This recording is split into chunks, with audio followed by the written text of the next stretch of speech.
په افغان مهاجر کیم بازار کې د اعلی کوالټي د ډرای فروټو لپاره د ملک ډرای فروټ شاپ افتتاح شوی. د دکان باقاعده افتتاح ناظم مندن نصیب خان او د افغان شورا صدر فیضزاده زدران وکړه. د ډرای فروټ په دې دکان کې به هر قسم ډرای فروټ د عام بازار نه په ریټ نرخ ملاويږي. میډیا سره د خبرو په وخت ناظم مندن نصیب خان او صدر فیضزاده زدران وی چې دې دکان افتتاح نه صرف د افغان مهاجر کیم د خلکو بلکې د پوره مندن او بونیر د پاره نیک شګون دی. هغوی وی چې په دې ډرای فروټ بسې به مونږ سواړی مردان او پیښور ته تلو خو اوس پراته په ډیره سطح په کیم بازار کې ملاویږي. په دې موقع سردار خان وی چې دې دکان کې به هر قسم ډرای فروټ ملاویږي. هغوی وی چې دوی ډرای فروټ د افغانستان نه امپورټ کوي چې نه صرف تازه به وي بلکې په ریټ کې به هم ښه ملاویږي.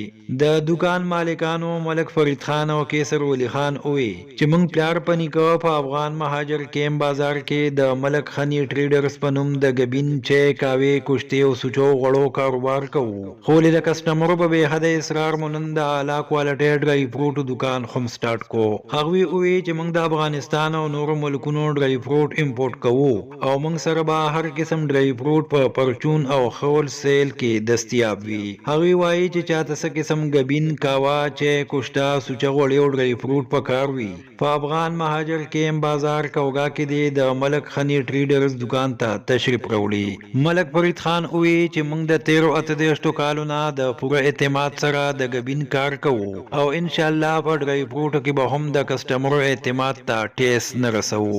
بادام دی پکې، وسکي دی پکې، چغزی دی پکې، داسې یو قسم شی پکې دی بالکل داسې تازه دي.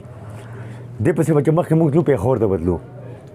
الحمدلله هغه موږ له دې دلته نن کیم ته راوړو او ډېر ښکلی دکان دی و چې زمونږ په کارېږي انشاءالله تعالی نه پیښور د مردان د سوړی د تګ نه خلاص شو ځکه تازه مال راځي او دوی د افغانستان نه ډایرکټ دغه کوي، افغانستان نه ورته راځي نه ځکه چې دا تازه دي. زمونږ هغه چې دلته به هغه د کال د شپږو میاشتو دا تازه مال دی او د دې ډېره شکریه ادا کوم ځکه چې موږ ته احسان کړه. موږ به پسې تلو سوړی ته او پیښور ته د دې ډېره شکریه ادا کوم. او بله خبره دا چې لکه په ریټ باندې موږ ته ښه میلاویږي.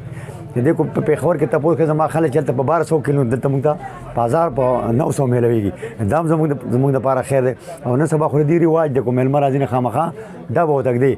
نظر دې ډېره شکریه ادا کوم چې موږ پکې شریکت هم راکړو او زموږ د علاقې لپاره دا د خیر یو خبره ده چې لکه دلته به راشي میلاویږي. موږ نور د سوړی د پیښور نه پکې خلاص یو.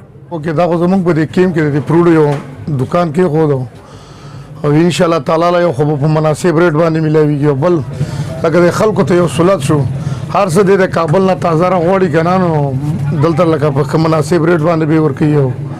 د دې دا کاروبار د کنل د ګبینو دکانونه دی او دا د ډېر پلار د کنو د وخت نه لکه دې دا کاروبار کې ان شاء الله دې په دې کې ډېر ماهر هم دی او خپور هم دی او ریټ مو مناسب چلی او شی مو تازه ورکوي.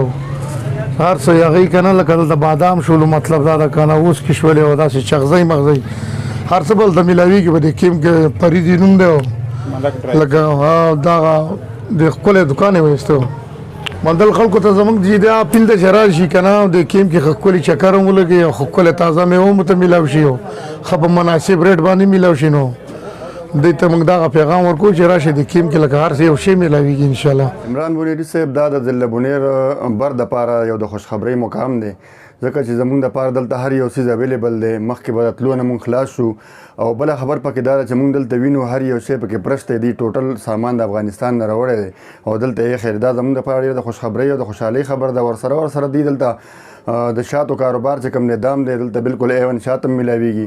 د ټول ضلع بونیر دپاره مونږ دا یو میسج ورکوو د دې دپاره چې تاسو هر کله صحیح څیزونه اخلئ نو دلته به راشئ، دلته به تشریف راوړئ.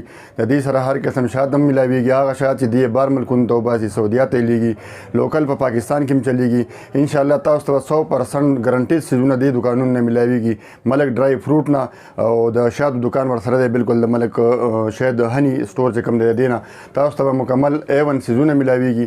د ګارنټۍ سره تاسو ته تسلي بخش ریټونو باندې میلاویږي او زموږ د ټول بونیر دپاره دا میسج دی چې ټول دلته تشریف راوړي او دې نه خپل سامانونه ترلاسه کړي. د ټول مندن او خصوصا د خودخیلو دپاره دا ډیره د خوشخبری خبره ده چې نن موږ په کوګا کیم کې د ملک ډرای فروټ په نوم باندې نوی دکان کولاو که مخکې د دې نه موږ د ملک ډرای فروټ سره خوا کې د ملک هني ټریډر دکان هم د ګبین په دې کې اعلی قسم چغزی دي، بادام دي، پیسته ده، کاجو دي. بادام موږ د کندوز نه راغواړو، پیسته د مزار شریف ده، ورسره دغه شان چغزی دي د چترال، ګلګیت وغیره نورو ډیرو ځایونو نه راغواړو چې هغه ډیر مختلف کوالټیو کې دي او په مناسب ریټ به تاسو ته میلاویږي. دا چې کوم دي دغه مزاري بادام دي، تاسو کته شئ لیدی شئ د ګوتې امره بادام ده او ریټ به هم مناسب وي د بازار نه او سیز به هم صحیح اعلی کوالټۍ والا ورکوو. او هر کس ته زمونږ دا اپیل ده چې راشئ وګورئ، زمونږ دا دوکان هم وګورئ. د دې نه علاوه چې ستاسو څه خوښېږي د انشاءالله مخکې به پېښور ته تلئ، مردان ته به تلئ، اوس به تاسو د دغه سهولت په بونیر کوګا کیم کې ملک ډرای فروټ کې میلاویږي. ملک صاحب دا به صرف پرچون خرڅوي که نه په هول سیل به هم؟ انشاءالله زمونږ کاروبار ټول د هول سیل هم دی او د پرچون هم دی. دواړه قسمه به هر قسم تاسو ته مهیا کېږي، که پرچون کې څوک علي که هول سیل باندې غواړي او ریټونه به یې ډېر مناسب وي او سیزونه به ډېر تازه او فرش میلاویږي. نن زموږ د نوي ډرای فروټ دوکان لومبۍ ورځ اوپننګ شوی دی، نن افتتاح ولا. په دې کې به هر قسم بادام میلاویږي، کندوز نه پکې راځي، چغزی به پکې میلاویږي، امریکني بادام هم پکې شته، اسټرالیا والا هم پکې شته. هر قسم شی به تاسو ته د بازار نه بهریت میلاویږي او په ریټ به تاسو ته ډېر ښه میلاویږي. او دا د بر بونیر دپاره یو د خوشخبرۍ مقام دی چې راشي ګولډن چانس دی ورته، هر څه به ورته بازار نه بهریت میلاویږي. شکریه. چې کوم دا په ضلع بونیر کوګا کیم کې نوی ډرای فروټ دکان کولاو شوی دا ملک ډرای فروټ شاپ. د دې مخکې دکان ملک هاني دا او ملک ډرای فروټ شاپ کولاو شوی دا. دې کې هر قسمه بادام، پستې، کابلي غوزان، کابلي بادام هر څه میلاویږي. انشاءالله د بازار نه به تاسو ته په ښه ریټ ترلاسه کولی شئ، میلاویږي. ضلع بونیر کوګا کیم ملک شاپ ډرای فروټ شاپ دکان نه دی کې بادام شته، پستې شته، اجوه کجوره شته او د دې نه علاوه په دې کې حلوا شته، دیسي ګی شته، سلاجید شته، هاني شته. بالکل 100% ګارنټي سره به تاسو ته ښه په ارزان ریټ میلاویږي.